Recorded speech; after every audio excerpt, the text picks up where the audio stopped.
እንደዚህ ብትሆን ምን ችግር አለ? ይወድሻል፣ ምን ችግር አለ? ይሄ የመውደድና የክብር ጉዳይ ነው። የመውደድ ጉዳይ ሳይሆን የክብርና የስሜት ጉዳይ ነው። አሁን እዚህ ጋር እየተጠየቀ ያለው ነገር ማለት ነው። ግን ያልገባቸው ሰዎች አሉ። እነዚህ ሰዎቹ መቼ ነው የሚረዱት? ሲጀመር እንደዚህ አይነት ስራ ሊያመጡ የቻሉት እናንተ እኮ እንደዚህ ታደርጋላችሁ፣ እንደዚህ ትሆናላችሁ።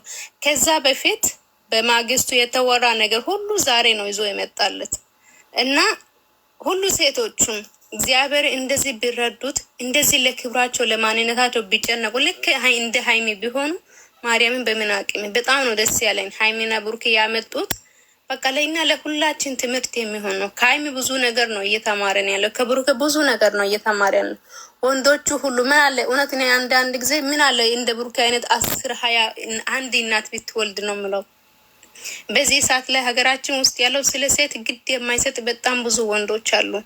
ስለ ሴትም ደግሞ ስለ ክብሯ፣ ስለ ማንነቷ፣ ስለ ቤተሰቦቹ ግድ የማይሰጣለ። እኔ ምን ችግር አለ? ትላንትና ምንድን ነው ላይፍ ላይ የሚያልቅ ነገር አይደለም ብታይኒ ምን ችግር አለ እያሉ ነበረና በጣም ነው ያፈርኳቸው። ማርያም እንደዚህ ብሎ የሚጽፉ እንደዚህ ብሎ የሚያወሩት ምን አይነት ትምህርት ነው ከነሱ እና የምንማረው? ምን አይነት ሰው ናቸው? አረብ ሀገር ስለምንኖር በጣም ብዙ ጊዜ እናንተ እኮ አረብ ሀገር ሰዎች እንደዚህ ናቸው ነው የምንባል፣ በእንደነሱ አይነት ምክንያት ማለት ነው። እና ፈጣሪ ብቻ ለይና ለሌሎቹ ደግሞ እንደዚህ ብሎ የሚጽፉ እንደዚህ ብሎ ለሚያወሩትም ልቦና አይስጣቸው። እግዚአብሔር ያውቃል እንግዲህ እና ስደት ላይ ስላለ በጣም ብዙ ሰዎች የሚያወሩት በቃ ለይና ክብር ለራሳችን ክብር እንደሌለ ዝም ብለን እንደዚህ ለገንዘብ ብቻ የሚኖር አይነት ሰዎቹ መስሎ የሚኖሩ ሰዎች አሉና እግዚአብሔር ለይናን ከስደት ያውጥቶን ወደ እናት ሀገር አብቅቶን እንግዲህ ለክብራችን ተጨንቀን እንደዚህ ሆነን እንደምንኖር አያርገኝ እና ሀይሜና ብሩኬ በጣም ነው የምንወዳቸው፣ በጣም ነው የምናከብራቸው። በዚሁ ይቀጥሉበት ስራቸው ላይ አንድ ቀንም የማያስተምር ትምህርት የሌለ። በእርግጥ ያስጨንቃል ስለምንጨነቅ እነሱ የሆነ ነገር እንዳይሆንበት ብለን ያው እንጨንቃለን። በሚጨነቅ ሰዓት ላይ ትምህርት ሳይሆን የምንወስደው ብዙ ነገሮች እንረሳለን። ግን ደግሞ ልክ እንደዚህ እያዝናኑ እያሳቁ እንደዚህ ደግሞ ትምህርት ያለበት ነገር ሲሆን ቁጭ ብለን የሚያለ ሰዎቹ በጣም ብዙ ትምህርት አለን እና በዚሁ ይቀጥሉበት። በጣም እንወዳቸዋለን። ቲጂዬ ደግሞ በጣም እናመሰግንሻለን። በጣም ነው የምንወድሽ። የምሬ ነው። ሀይሚና ብሩኬ በላይ እንኳን የገቡ ጊዜ አሳፍረሽ አታውቂም። ልክ እንደ ልጆቹ ነው የሚታየው እና የክርስትና እናት ያርግልሽ። ያ ቀን ደግሞ እናም ፈጣሪ ቁጭ አድርጎን ያሳየን። እኔ ጨርሻለሁ። ማውራት የምችሉ ሰዎች አውሩ። ከዚህ በላይ ማውራት አልችልም። ማመሻችሁ እንዴት ናችሁ? ሁላችሁ ትጅዬ ሰላም አመሻችሁ። ኢየሱስ የጨረቃ አንቺ ግን ምን ሆነሽ ነው ጨረቃዬ? አለሁልሽ ትጅዬ።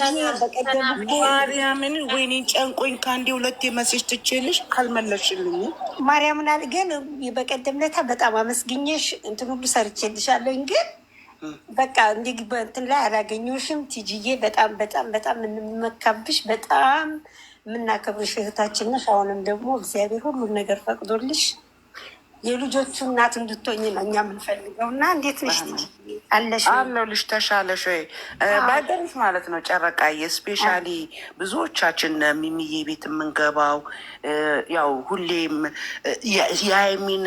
ሀይሚዬንም ቡርኬንም አንድ ሆኖ ነው የምናያቸው።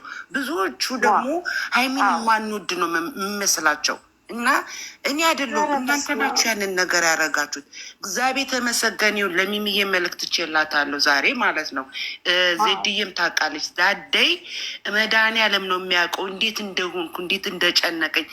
ያችን ቀን ነበር የምፈልገው የነበረው። ምክንያቱም ብዙዎቹ የተናገሩኝ አሉ። አንቺ ብሩኬ ጋር እየገባሽ 20 አንበሳ ታወርጃለች 18 ምናምን እያሉ ነበረ።